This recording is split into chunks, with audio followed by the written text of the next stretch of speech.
नमस्कार दोस्तों, आज के हमारे इस वीडियो में हम आपके लिए आंवला नवमी की व्रत कथा लेकर आए हैं। कार्तिक मास के शुक्ल पक्ष की नवमी तिथि को आंवला नवमी मनाई जाती है। इसे अक्षय नवमी के नाम से भी जाना जाता है। आंवला नवमी के दिन सपरिवार आंवले के पेड़ की आराधना की जाती है। आंवला नवमी की व्रत कथा के अनुसार एक समय किसी नगर में एक सेठ और सेठानी रहते थे। उनके 4 बेटे और 4 बहुएं थी। सेठ जी के पास इतनी धन दौलत थी कि उसका हिसाब किताब रखने के लिए कई नौकर चाकर थे जो उस धन को तराजू में तोलकर रखते थे।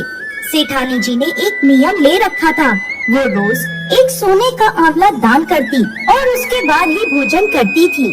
सेठ सेठानी सुख पूर्वक अपना जीवन व्यतीत कर रहे थे। एक दिन सेठानी जी की बहुओं ने आपस में बात करी, यदि माँ साहब इसी तरह सोने का आंवला दान करती रही तो हमारे पास कुछ भी नहीं बचेगा, धीरे धीरे सब कुछ खत्म हो जाएगा। ऐसा सोचकर सभी बहुएं सेठानी जी से कहने लगी, माँ साहब आप सोने के आंवले की जगह रोजाना एक सादा आंवला दान करने लगे। सेठानी जी ने उनकी बात मान ली और रोज एक सादा आंवला दान करने लगी।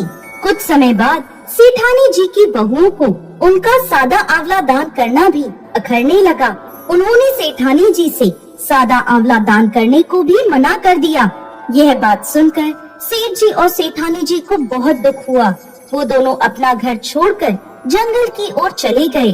उस दिन सेठानी जी ने आंवला दान नहीं करा था, इसलिए उन्होंने भोजन भी नहीं किया। जंगल में चलते चलते रात हो गई तो वह दोनों एक घने पेड़ के नीचे सो गए। जब वो दोनों सुबह उठे तो उन्होंने देखा कि जहाँ वो सोए हैं वहाँ एक सोने का आंवले का पेड़ आ गया है। सेठानी जी उस पेड़ से एक आंवला तोड़कर दान करती हैं और भोजन कर लेती हैं। वहीं पास में वो दोनों अपना घर बनाकर रहने लगते हैं। धीरे धीरे सेठ जी का व्यापार बढ़ने लगता है और देखते ही देखते वो दोनों फिर से धनवान हो जाते हैं। सेठानी जी एक बार फिर अपना सोने का आंवला दान करने का नियम शुरू कर देती हैं। उधर दूसरी ओर सेठ जी और सेठानी जी के जाते ही उनके बेटे और बहुएं आपस में झगड़ने लगते हैं। व्यापार में घाटा होने लगता है और देखते ही देखते सारी पूंजी खत्म हो जाती है। अब उन्हें मजदूरी करने के लिए घर से बाहर निकलना पड़ता है। काम की तलाश में वो सभी घूमते घूमते वहाँ पहुँचते हैं जहाँ सेठ जी और सेठानी जी रहते थे। वहाँ उन सभी को सेठानी जी के सोने का आंवला दान करने की बात पता चलती है। मन ही मन वो सोचते हैं, कहीं ये हमारे माता पिता तो नहीं, लेकिन उनके पास तो कुछ भी नहीं था, वो कैसे हो सकते हैं। वो सभी काम के लिए सेठ जी के पास जाते हैं। सेठ जी को देखते ही वो सभी उनके पैर पकड़ लेते हैं और उनसे माफी मांगने लगते हैं। पिताजी हमें माफ कर दीजिए, हम पैसे के लालच में अंधे हो गए थे। हमने आपको घर से जाने दिया, जबकि उस घर में सब कुछ आपकी ही किस्मत का था। सेठ जी और सेठानी जी ने अपने सभी बेटों को माफ कर दिया और वो अपने पूरे परिवार के साथ सुख पूर्वक रहने लगे।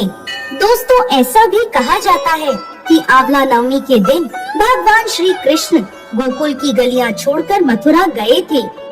मान्यताओं अनुसार आंवला नवमी के दिन यदि कोई महिला आंवले के पेड़ की पूजा कर उसके नीचे बैठकर भोजन ग्रहण करती है तो भगवान विष्णु और भोलेनाथ उसकी सभी मनोकामनाएं पूर्ण करते हैं। इस दिन महिलाएं संतान की दीर्घ आयु तथा अच्छे स्वास्थ्य को लेकर कामना करती हैं। जय श्री हरि विष्णु।